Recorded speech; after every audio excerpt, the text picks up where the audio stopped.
Bonjour, ici Nicole Bédard, directrice des technologies chez CL Info. Aujourd'hui, je vais vous montrer comment créer une règle de messagerie avec Outlook.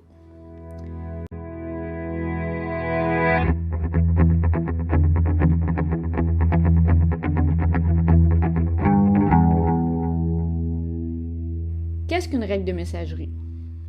C'est tout simplement une action programmée qu'Outlook exécute de façon automatique à l'arrivée de vos nouveaux messages.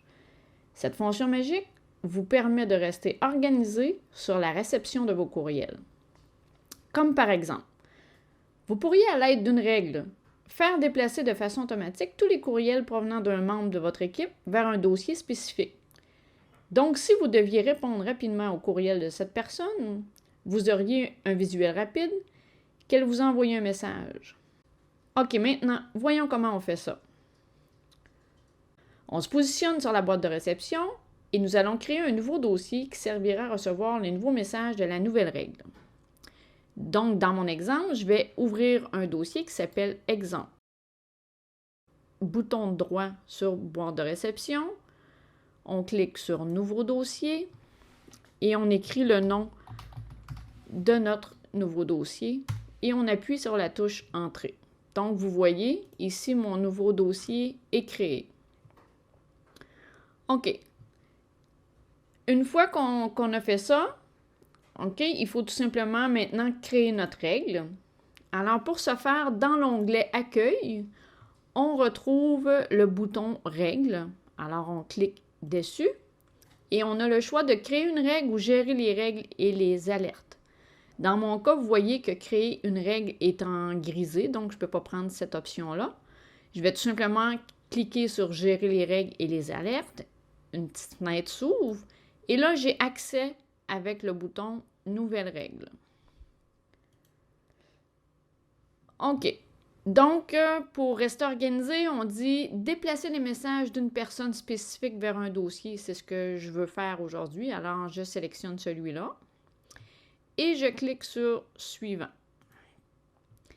Maintenant, il faut choisir la bonne option.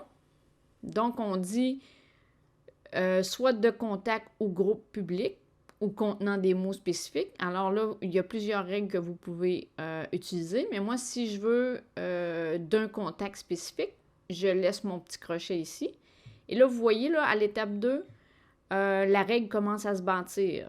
Donc, appliquez cette règle après l'arrivée du message de contact au groupe public, le déplacer vers le dossier spécifié.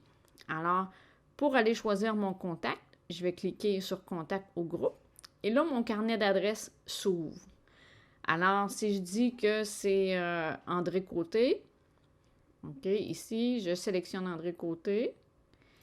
En double-cliquant, il descend dans la ligne 2 et je fais OK. Alors, ici, appliquer cette règle après l'arrivée du message de André Côté. OK, le déplacer vers le dossier spécifié. Alors, on clique sur « Spécifier ». Et là, on vient retrouver mon dossier que j'ai créé et je clique OK. Alors, vous voyez ici, la règle, elle vient de se créer. Donc, on clique sur Suivant. Et là, je pourrais mettre des conditions additionnelles. Dans mon cas, j'en ai pas besoin, mais vous pourrez regarder ce que vous pouvez faire de plus si vous avez besoin d'effectuer des tâches de plus. Alors, on clique sur Suivant. C'est encore ici des exemptions. Dans mon cas, j'en ai pas besoin, alors je fais Suivant. Et là, on attribue un nom à la règle. Par défaut, il vient prendre le nom de mon contact. Et si jamais dans la boîte de réception ou la boîte où je me trouve, vous voulez faire le ménage immédiatement pour s'en aller, moi, je suis déjà positionnée sur la boîte exemple. Si j'avais été positionnée sur la boîte de réception où tous les courriels entrent par défaut, j'aurais pu faire exécuter la règle immédiatement et activer la règle. Et en faisant terminer, tous les messages qui concordent avec la règle qu'on vient de régler auraient été déplacés vers le dossier exemple. On a tout simplement à faire terminer et OK. Alors, la règle est créée. Espérant que ce tutoriel vous a aidé. Si c'est le cas, je vous invite à cliquer sur « J'aime » juste en dessous de la vidéo. Vous pouvez également partager la vidéo afin d'aider une autre personne. Voilà, c'est tout. Et je vous dis technologiquement vôtre pour un prochain tutoriel.